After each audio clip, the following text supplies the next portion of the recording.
Hey, it's Tasha here, and I just want to come and record a quick video in reference to hate, love, and division. Do you not know that the greatest weapon that the adversary uses is hate and division? There is so much dividing in the culture, in the world that we're in. There's division when it comes to our skin complexion, not just black and white.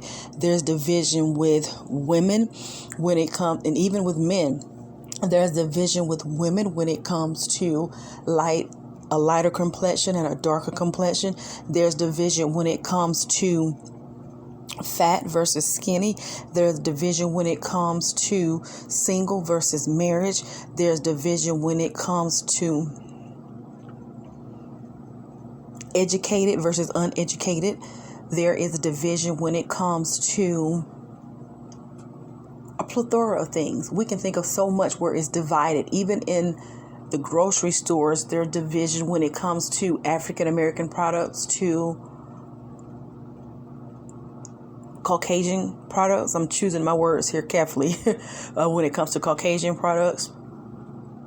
Because if you really think about it, there are no black people, there are no white people, because black is the color of your tires, right? That's a color. White is the color of a sheet of paper. Those are colors, right? But we are a human race. We're a race of people. We are all shades of brown. We just have different shades. So the lighter complexion is lighter brown, like maybe a pale brown, right? They're all different shades of brown, from the lightest shade of brown to the darkest shade of brown. And they're all beautiful in their own way. They're colors, right? They are colors of brown. We're all colors of brown as well. However, I just do want to talk about the division. The adversary wants to divide us when it comes to religion, when it comes from what we believe, who we believe, and if we don't believe like others, then we want to cast judgments on them. But who are we to say that we are correct, right? You have to allow people to process their own religion, their own beliefs, or whatever they decide. Allow God to take people through their journey, and when truth is revealed, that's between that person and God, because we can push our doctrine, our theories, our methodologies and things on other people's, and we want them to believe, instead of letting God or letting them choose and decide. Even God give us free will, right? So I really kind of talk about, I wanted to just record how division is all among us. There's love versus hate.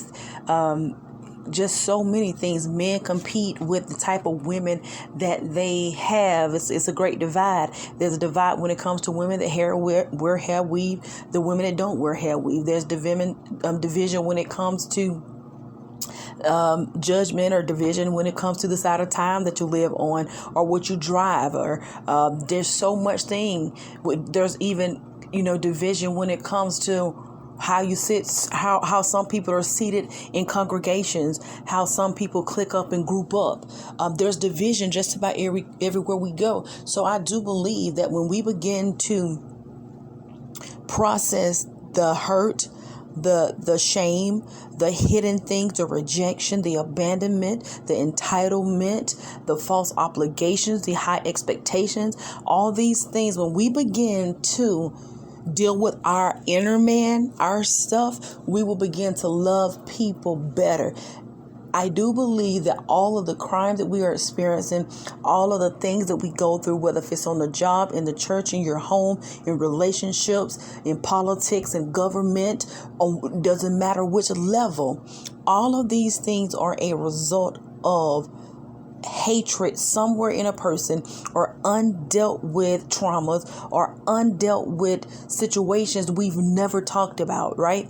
So, and even to the aspect of not knowing how to truly love, right? So not knowing how to truly love is a thing as well. And we have to study out and see what is love. There's different levels of love, right? So when you find out the different levels of love, the agape, then you may have eros, and then you may have storgio. There's different levels of love, right? I don't know them all. I know it's filial as a brother of love. You got the agape love, like that additional love that God has for you. I think there's filial there's different ones. I can't say them all because I've read about them, but I don't remember all of them. So there's different kind of love. And is it possible to love everyone? When you begin to see people as a human being and know that people have room for growth, that nobody is perfect, that everybody is on a level that God has them at, even if they're not quote unquote woke yet, or they have not received the consciousness, or God have not took them fully through their process. You'll be processed until the day you die. That's the process, and you're being processed to die. So we have to allow people an opportunity to let God process them and not get in the way, and love them for where they are. Love them for the knowledge that everybody doesn't have the same wisdom, the same knowledge, the same understanding. But when we begin to love them in love, right, we'll know how to show more compassion for them, and then know how to sit them down in a good way and not just pass judgment on them. We'll be able to love them sincerely with the love of God, and the God of heaven, the God of the creator, the moon, the stars, the trees, the water, the air that we breathe. That God, not the God that everybody creates. I'm talking about the God that created all things. So, and that is a God of love.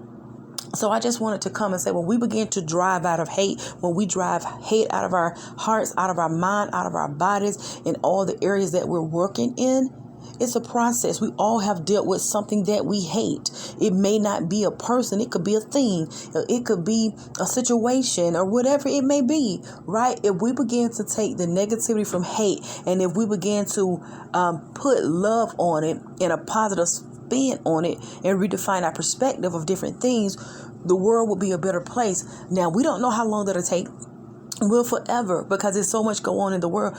You're forever going to deal with love and hate. You'll ever for deal with positive and negative. You're going to deal with pessimistic and optimistic. There's always a negative to a positive and a positive to a negative. You can go back when you think about math, how negatives work together, a negative and a negative, positive and positive, negative, all of that. I don't remember all that, but I'm just giving you that analogy. If you go back and study positive and negative, that may help you in a sense. So I just wanted to come and say, instead of passing judgment and always having something to say about others, if you saturate yourself in love, right?